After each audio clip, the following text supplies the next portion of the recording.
Shalom, saya Kristiana Granada Ruhaiti.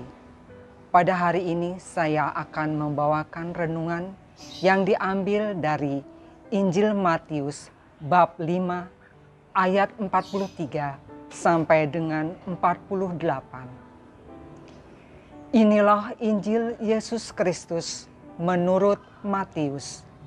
Dimuliakanlah Tuhan.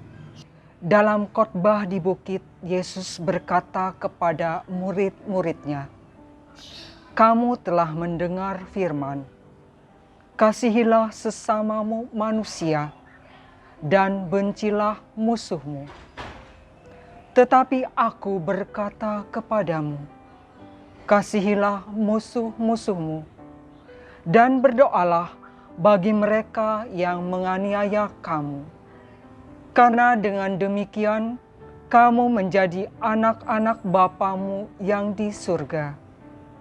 Sebab Ia membuat mataharinya terbit bagi orang yang jahat dan bagi orang yang baik pula. Hujan pun diturunkannya bagi orang yang benar dan juga orang yang tidak benar. Apabila kamu mengasihi orang yang mengasihi kamu, apakah upahmu? Bukankah pemungut cukai juga berbuat demikian? Dan apabila kamu hanya memberi salam kepada saudara-saudaramu saja, apakah lebihnya daripada perbuatan orang lain? Bukankah orang yang tidak mengenal Allah pun berbuat demikian? Karena itu, haruslah kamu sempurna, sebagaimana Bapamu yang di surga sempurna adanya." Demikianlah Injil Tuhan. Terpujilah Kristus. Injil hari ini mengundang kita untuk menjadi sempurna, sebagaimana Bapa di surga sempurna adanya. Dalam hal mana kesempurnaan Bapa surgawi? Dalam hal cinta dan belas kasihan. Dia mencintai dan menaruh belas kasihan kepada kita tanpa batas.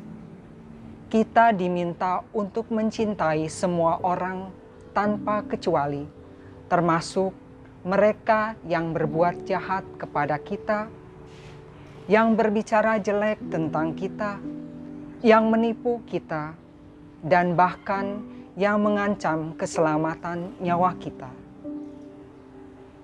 Tentu ini bukanlah perkara mudah, tetapi yakinlah, Dia pasti akan menuntun kita. Dia telah menunjukkan jalannya kepada kita, yakni mencintai sehabis-habisnya bagi manusia. Inilah jalan kesempurnaan yang ditunjukkan oleh Bapa kepada kita. Pengalaman saya, kira-kira 5 tahun yang lalu, saudara saya meminjam uang kepada saya melalui KTA untuk modal usaha kerja. Tapi sebulan kemudian saya pun menagih hutangnya. Tapi apa yang terjadi?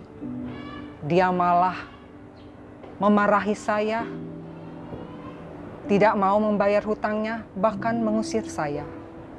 Saya pun pada waktu itu menjadi kecewa, sakit hati, kesal, benci, dan bercampur baur menjadi satu.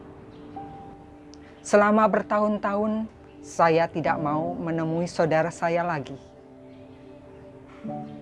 Tapi beberapa tahun kemudian tersiarlah kabar bahwa saudara saya itu menderita sakit. Atas dorongan Roh Kudus, saya pun menemui saudara saya dan mengampuni saudara saya, bahkan saya membebaskan hutang-hutangnya. Pada waktu itu, saya pun merasa hati saya damai, lega plong, karena segala hal-hal negatif telah keluar dari hati dan pikiran saya.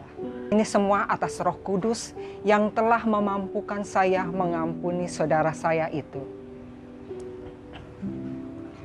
Dalam kehidupan di dunia ini, kita pun sering jatuh bangun, tetapi kita berusaha untuk bangun kembali dan mencapai kesempurnaan yang Bapa Surgawi kehendaki. Marilah kita memohon kekuatan dan berkat-Nya agar kita sanggup berjalan dalam jalan-Nya dan meraih medali kesempurnaan Bapa Surgawi. Demikianlah pengalaman saya. Terima kasih. Tuhan Yesus memberkati.